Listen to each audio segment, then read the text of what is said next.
Welcome to another episode of Peers Over Beers, your favorite digital and social evangelist podcast with your industry veteran hosts, Chris Detzel. This podcast starts now. All right. Well, welcome to another Peers Over Beers, everyone. My name is Chris Detzel, and although Annie is a special guest, she's been on the show before. Annie, how are you? I am doing great, and I'm very happy to be back, Chris. I'm glad you're back. Why don't you introduce yourself real quick so that people know where you're from, what you do, and all that kind of stuff? Yes, my name is Annie. I am the head of community at Mindvalley. I've been in this role for about 3 years now.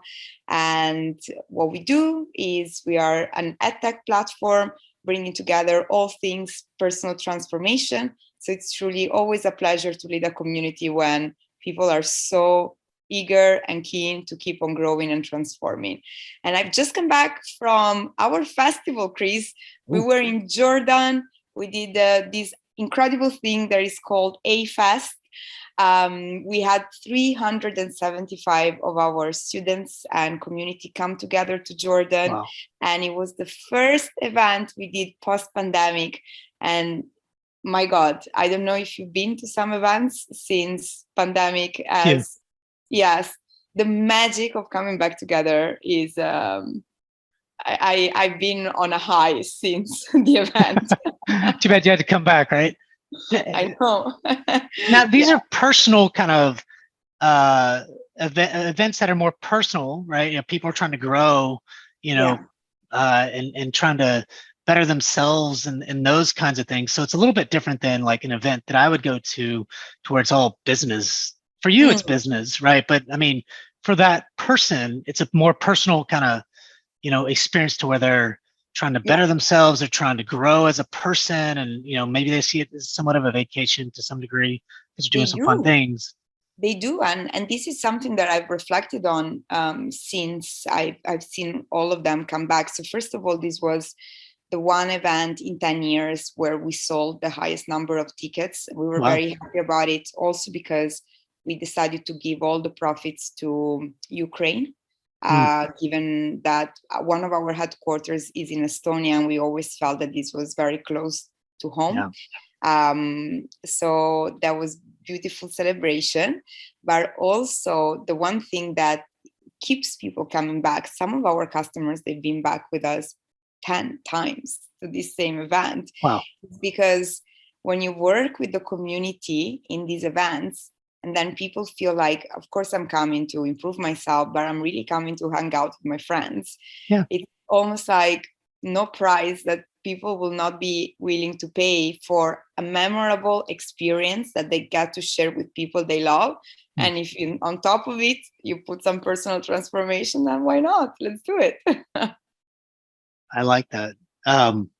So to kind of get to the business piece of it a little bit is, so you get to go to these events, and I'm sure that there's a lot of back end stuff that you're doing to make sure that it's an amazing event, and the team is doing all these other things to make, probably running around that nobody knows, or things happen, what is it that you guys, I mean, obviously you're looking at more people coming, and paying for the event. So that's good. And, from a community standpoint, what do you do when you get back from that event? And what are some things that maybe that kind of, is there some follow-up? Is there, I'm sure there's a lot of things that you're doing to make sure they're either coming back, or they're next, you got another event coming up, or, I don't know, what does that look like?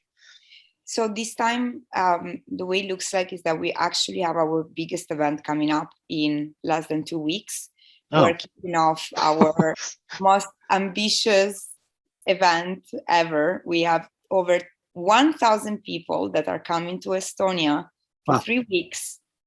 And we're doing what's called Mindvalley University. And truly, this is the community experiment that we do, because there's the festival, A-Fest, is amazing. It lasts for 4 to 5 days though. So then you go fully in the bubble. That's part of the magic. It's an experience that begins and ends. Everything is curated in every second of the of the event. But then when you come to Mindvalley University, you get to actually live Like people share their Airbnbs, you choose who to live with. You get to live with the Oh, wow. community for 3 weeks in a new city, while still being exposed to all of the transformational content, of course. So the follow-up was, first of all, making sure that as many of the people that were in Jordan would be coming to Tallinn, which it's amazing to see the FOMO that happens. I've seen quite a few of them that had zero intentions of coming to Tallinn, but then they said, oh my God, now this person is going and that person is going, so I must go as well. That's kind of crazy that they would spend, how many weeks was this last one? This was 4 days. 4 days, and then they would come back for another 3-week kind of thing. How do they, I guess that's summertime and people have a lot of time off. Is that kind of true? It's also the majority of our customers, it doesn't necessarily work for big corporations. Oh, so okay. they tend to be entrepreneurs and have their own businesses, which allows them some geographical freedom as well. So yeah, now we are getting ready and the team is getting ready. The biggest challenge for us as a community team these coming 3 weeks, other than making it out alive. That's a lot. Yes, it's a lot. 3 weeks of event is quite ambitious. But we are selecting our new batch of super users, our ambassadors, because obviously people that come to this event are already the top 5-10% of our customer base. So they get to experience the magic in person. Right? They get to feel what's possible to live in community. What are the conversations that we can have? How does it feel to party with these people? How does it feel to go out on a weekend excursion with some other people? And then the challenge for us, it's going to be finding the right host that can bring back this experience to their own country. So I think I mentioned last time, Chris, that the challenge right now that I have, but beautiful challenge, like what I'm working on and I'm super excited about, is kickstarting these local events that are completely run by our community. And what I was betting on was something different than normal meetups. I decided that I wanted to say bye-bye to normal meetups.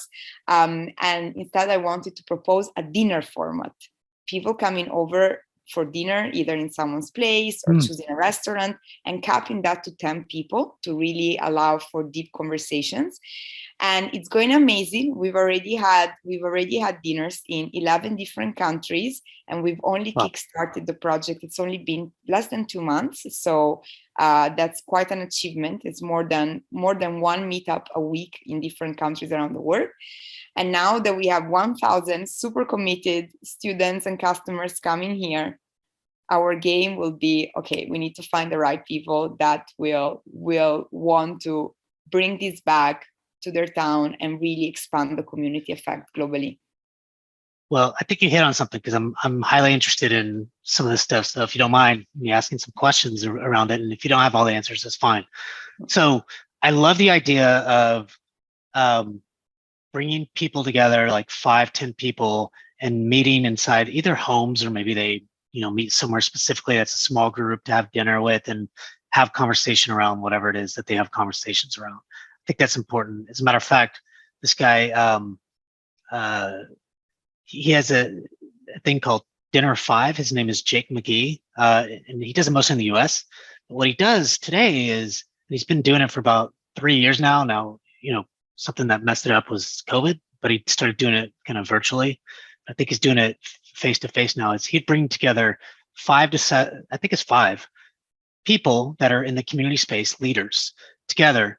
Either he did it in his home in Austin, Texas. He came to Dallas and he rented an Airbnb, and he's been to some other locations around the US, and would have kind of these dinners with 5 other community leaders and just have conversations. And he would come in with a personal chef. The chef would make some dinner. I mean, and he cared about, what he cared about was the food, the type of food, like it wasn't just, hey, let's just have a dinner. It was specific, right? Like, that's kind of his thing, but it was really the conversation. And I've been to a couple of them that really, it was intimate. It was face-to-face and things like that. Now, you're doing sort of similar, but it's bringing it around to the world, like all over And I love that idea because I've been thinking about how do I do something similar to that? It's kind of like meetups, but yours is a little bit more intimate and focused.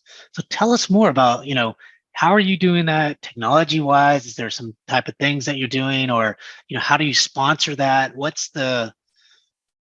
How do you go about that? I'm highly interested. So I'm very happy, and I'm gonna make a note for myself. Dinner 5, you said, is the project. Dinner 5. His name is Jake McGee. I can give you his information, email you or whatever. Amazing.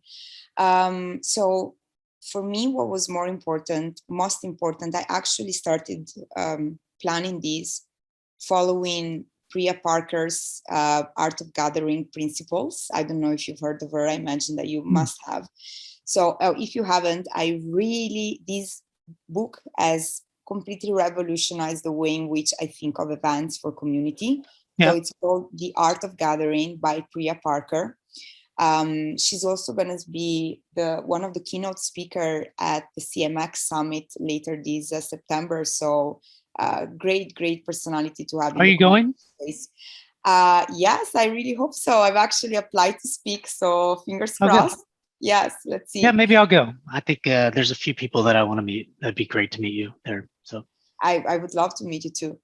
And we started, what she really talks about is, when we create events, we focus so much on the logistics, for example, the napkins and the food, the lighting and the venue.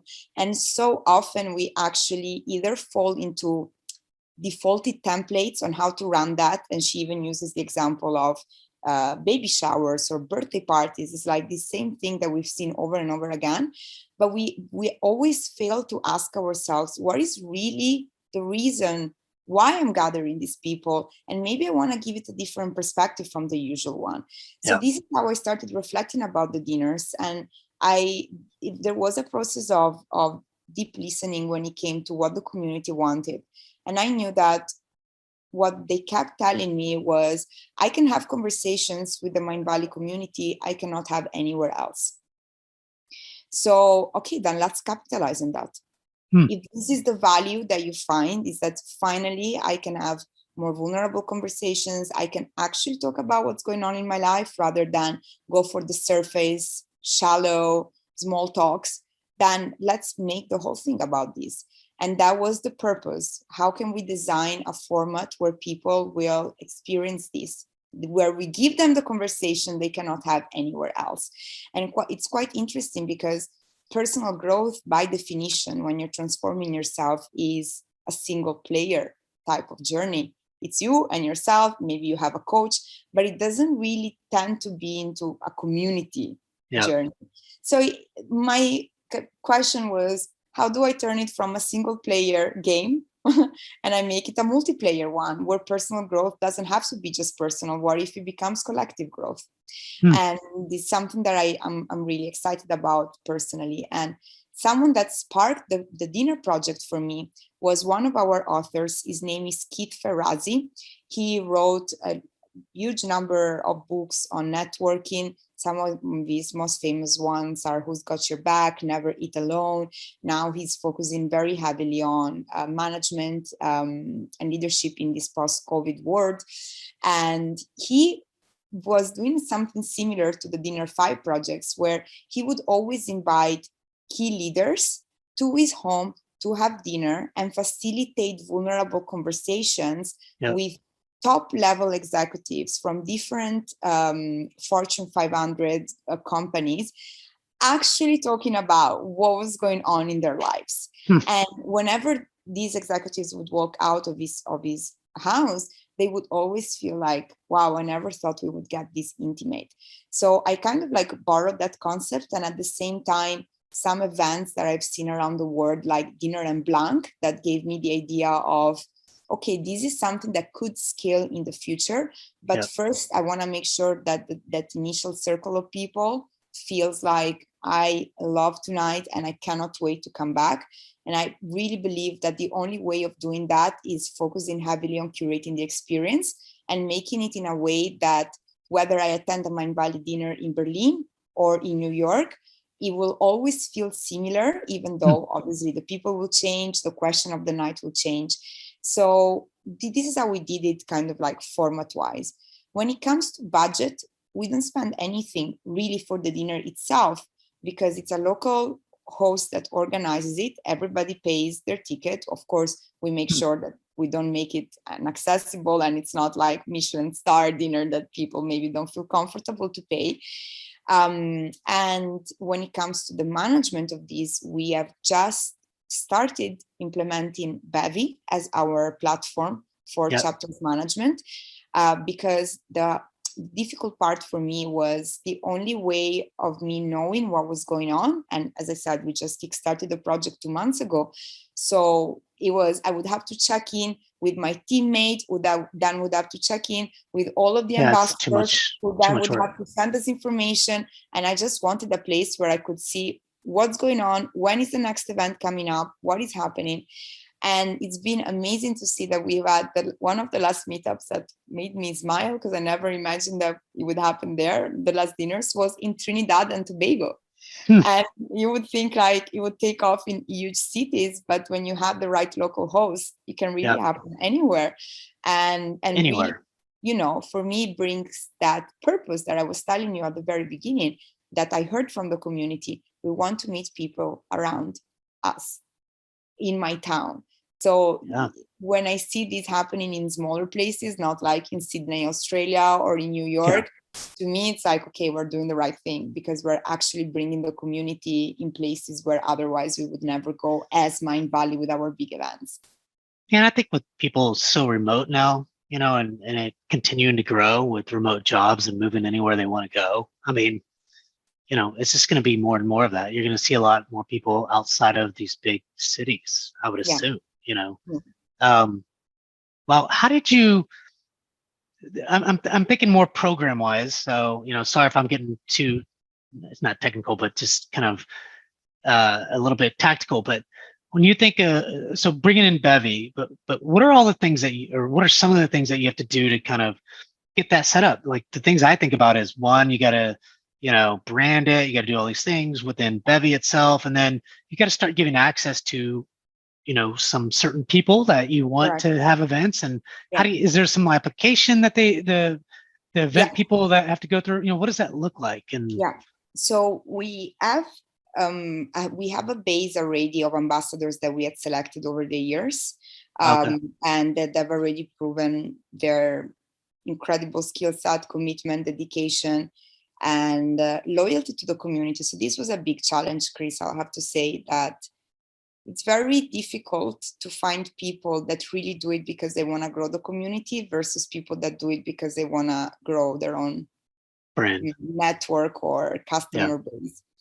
So, and that's a tricky one, because everybody can, talk about how much they love the community and why they want to do it in a selfless way. But then you have to give away some of the power, and the feedback at some point will come back. But that was finding hosts rather than ambassadors per se was already like it's quite an interesting selection process to put in place. And that's why this year we're actually going to look for the first time at doing this during Mindvalley University. So before anyone could apply from all over the world, we would do a standard interview online and then just wait for the feedback to come in, right? And just see the results, what was happening. But this time, the task I gave the team is, I want you to find people you genuinely want to hang out with. I don't want this to feel like work. The new ambassadors that come in are the type of people you want to take out for dinner. And we will really work on creating the relationships while we're together, because I think we have a unique chance of being with them for several weeks and truly turning these into friendships and extended team members, rather than some remote person you've never met before that feels really passionate about the brand and it's supporting you. So then it will be also for us as a team, we need to curate the experience that they will then bring back to their own cities. So they really feel like, I know how this feels. And in a more exclusive way than just doing it for the big 1,000 people pool that is coming to Tallinn very shortly. So definitely there's a selection process, and then we do a 3 months probation as well. And only after that, only after that we confirm the person, because it's a brand that gives you quite a lot of recognition in this personal transformation space. Yeah. So it's not something that we can take lightly. We need to protect the brand as well. Yeah.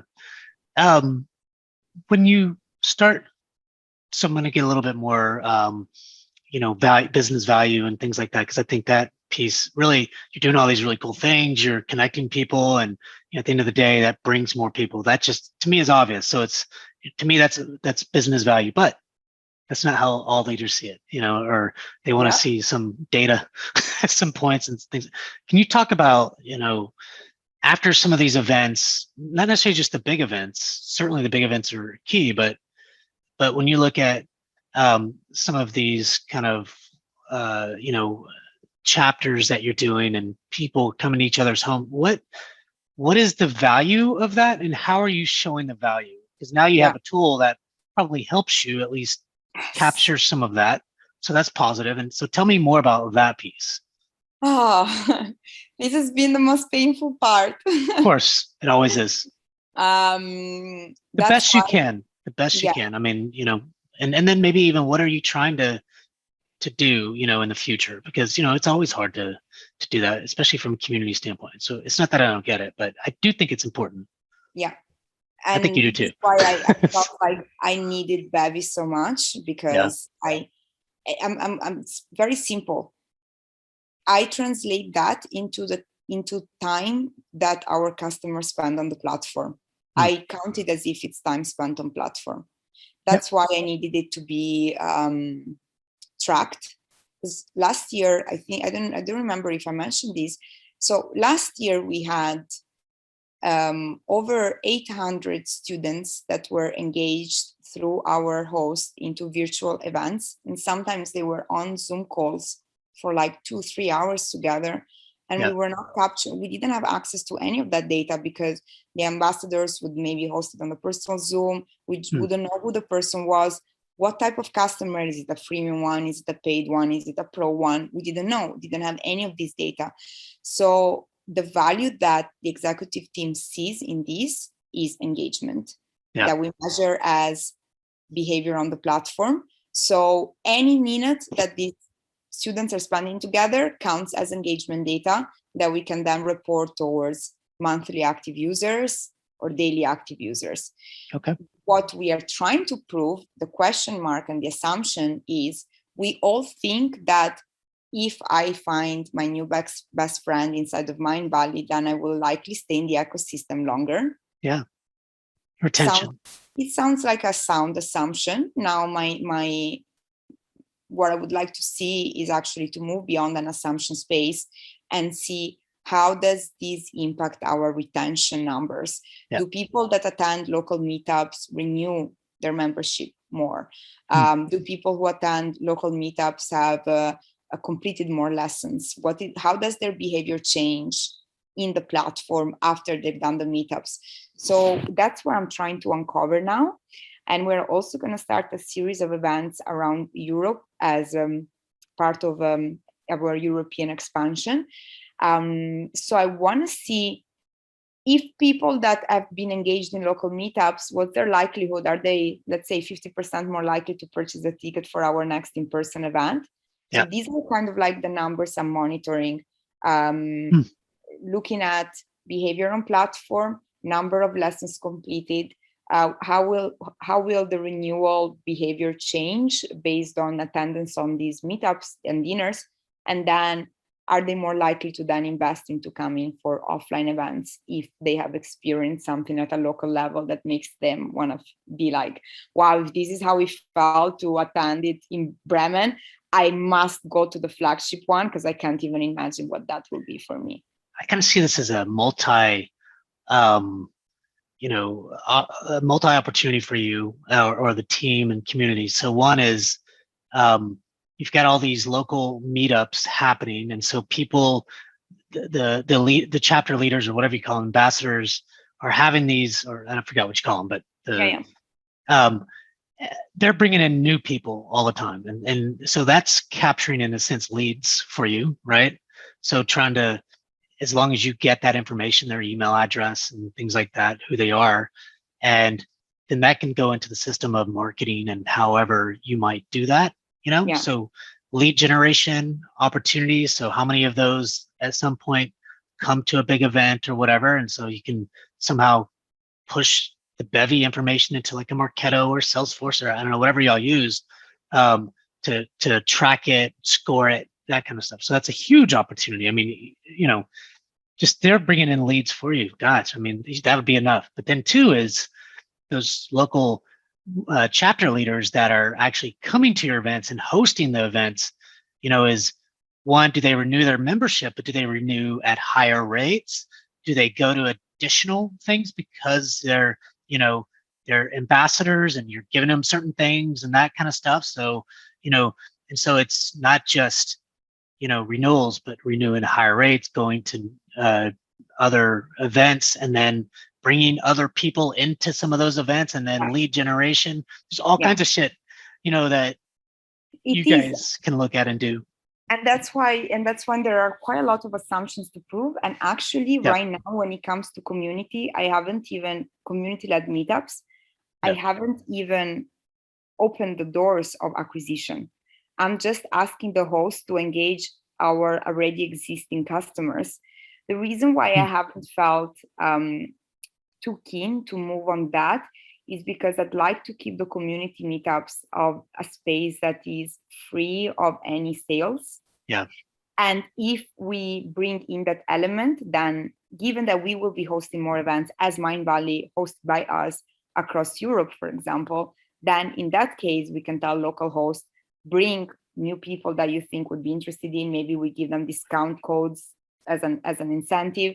And then the acquisition is kind of like more controlled in a way by us, the sales speech and everything. Because I really, when you start bringing this transactional element into the meetup, it can erode the value. I love the idea of a space where they literally go to share a meal and have conversations they cannot have anywhere else. And I almost feel it as it's my duty to protect it from, sometimes you just never know how people might sell the program and how that might rub the person the wrong way. So I'd rather just keep it as a clean experience, and then acquisition, we focus when we are hosting it. Yeah, no, I see what you're saying, but I think that it's a good point. So I didn't know that piece, but, and I don't hate that, but I also think that whenever you look at those hosts and stuff like that, they're the ones talking about your product one way or another. Whether they're outside saying, "Oh, I went to the Mindvalley thing. Oh my God, it was really cool. We did this cool shit." "Oh, really? Tell me what you did." "Well, we did this thing. Blah blah blah. You should take a look at it." And and that's coming from the community, right? Like, so how do you? They're doing that anyways. And so I think that there's ways to probably capture some of that. I don't know, but because that's what you want. You want people when they're going to different events or when they're going to hang out with their friends that don't know anything about Mindvalley. "So what'd you do last week?" "Oh, I went to this conference, and it's this place called Mindvalley, and we did this thing and did all." You know what I mean? Like, "Oh, you did? Oh, that sounds really cool." Oh, reframe that you offered. Nobody I've had these conversations between the team, but nobody offered the reframe as you did right now. And actually, I'm having my aha moment right here with you. It's like, yeah, it's true. I mean, they are talking about the product anyhow. Already, right? So why don't you give them an avenue and find a way to capture those conversations, right? So when you look at, so for example, you create this ambassador program, or you create this whatever program that allows. So the beauty of the way people engage is different. Everybody wants to engage in different ways. So one way is, hey, they want to go to your events face to face, and they love that kind of stuff.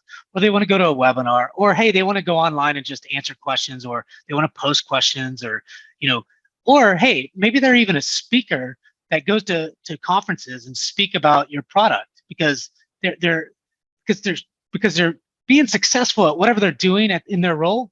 Your product has a big influence in how they're successful. You know what I mean? Or their life. For you guys, I mean, you just use that personalized way of doing that. So having programs for those particular people that enjoy speaking, that enjoy reaching out to others to talk about it, and so if you have a program that rewards, recognizes that behavior, because they're the ones, it's a bigger microphone when people are doing it for you.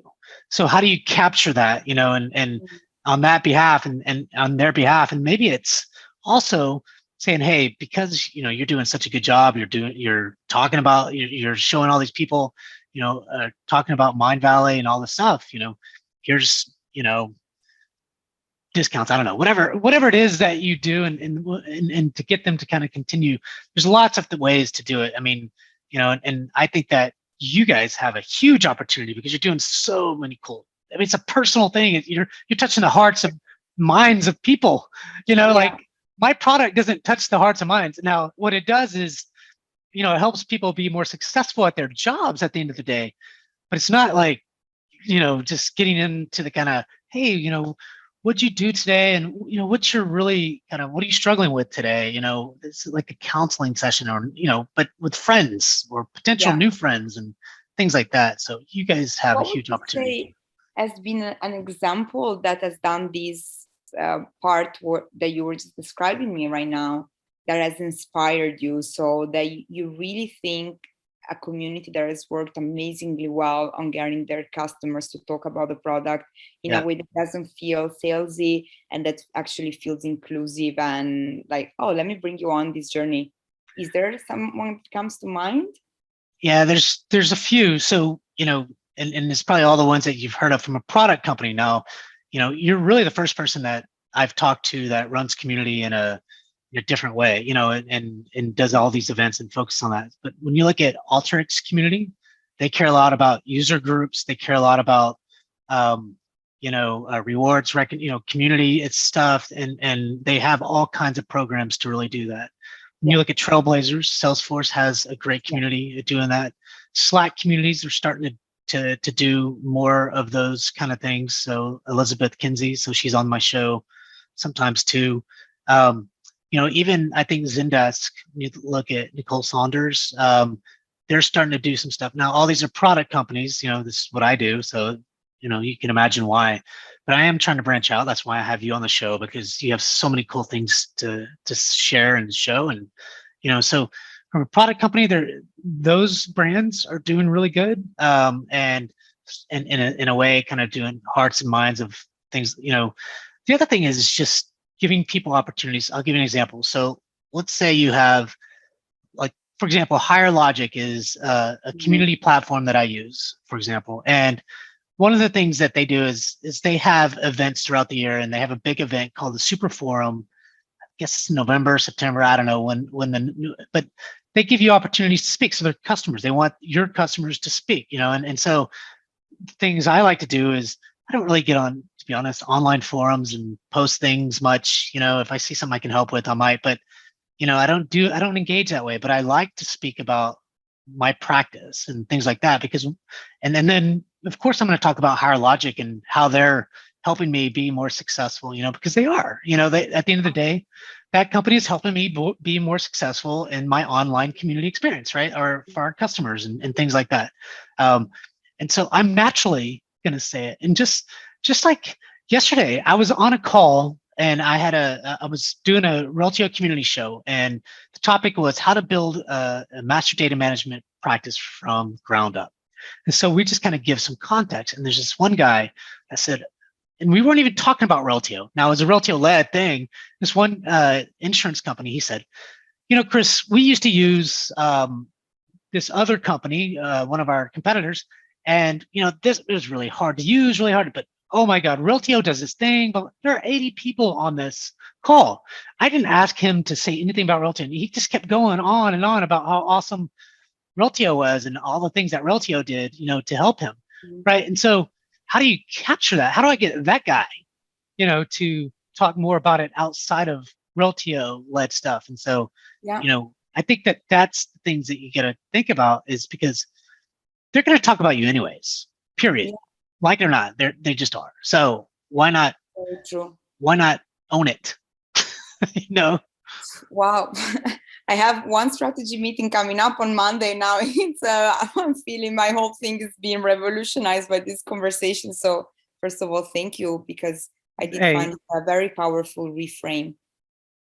Good. I mean, look, that's what it is. Peers over beers, right? We just talk about our thoughts and how maybe we can help each other and things like that. You've opened my eyes a lot already about events and how to kind of, you're using the technology Bevy and just a lot of fun things you're doing, but at the end of the day, we got to continue to show our value. We've got to promote our customers and make them the heroes. And if we do that, and figure out ways to do that better and capture certain things, because that's what they're doing anyways. The events that you're doing, they're ecstatic. 98% of the people that go, I mean, of course you're gonna have a few people that don't like something or mad about some way some bed was, who knows? But the point is like the stuff you're doing is cool, and you got to get people talking about it, or at least capturing some of the stuff that people are saying about it and quote. I mean, when you think of like marketing stuff, quotes and things like that, people want to be quoted. So don't be scared to ask people, say, hey, look, we have some marketing things that we're doing. They want to quote your thing. Can we do it? You know what I mean? Like, yeah, that'd be great. I mean, we do that. We have a part of our platform that is dedicated to what we call our customer stories. And we have over 16,000 stories of transformation that our customers have submitted themselves. So that's massive. We have one person in the team that is dedicated exclusively to just capturing that and comes to the event with us to capture the stories of the customers also as they're there. And the other thing that we do, which to me, I find it very clever, we invest a lot in photography. We bring some of our photographers have, taken pictures of presidents and prime ministers. So we're really going high level, and we're turning the camera on the participants. So I think if I'm not mistaken, the number was when this last A-Fest in Jordan finished, we had 4,000 pictures that we shared with participants. And I'm talking about super high level photography and it's not portraits, it's them in action, them dancing, them meditating, them doing the breath work. And then naturally you will share that because you look freaking cool in that. Yeah, it's on Facebook or Instagram or whatever. They're sharing. All over. Yeah. Love it. Yeah, it's all freaking over. Phenomenal. I love it. You make the customer look great. You give them a reason to, want to share. And at the same time, you capture moments that they might want to talk about. So one of the customers was very beautiful because she shared pictures of one of the workshops that I facilitated and wrote how that impacted her and all the shifts that she perceived through that. And it's like, and then it's even more impactful when you have the visuals that go with it. Yeah. Right. Absolutely. So that's something that I find very, very beautiful that we do for the word of mouth and actually treating the customers almost as heroes. And that's why they got the same quality of shots that the CEO is getting or that our authors are getting. Same ones. It's the same photographers. I love it, Annie. This has been a really great conversation, and it's such a pleasure. And I'm so happy and glad that you came on. It's funny because I sent you an email this morning. I was like, I haven't heard from her at all. And so, is she coming? I sent you an email. You probably didn't get it yet. And then you just show up and I was like, yes. Yes, of course. No, it's public holiday here. That's why I wasn't checking my emails. But I was happy this was happening on a public holiday because my head space was free to actually think about it. Yeah. Yeah, be presentful. Yeah. Well, thanks for coming on. And we conclude another Peers Over Beers. I'm Chris Detzel and I am Annie Selfo. Thanks again, Annie. Thank you, Chris.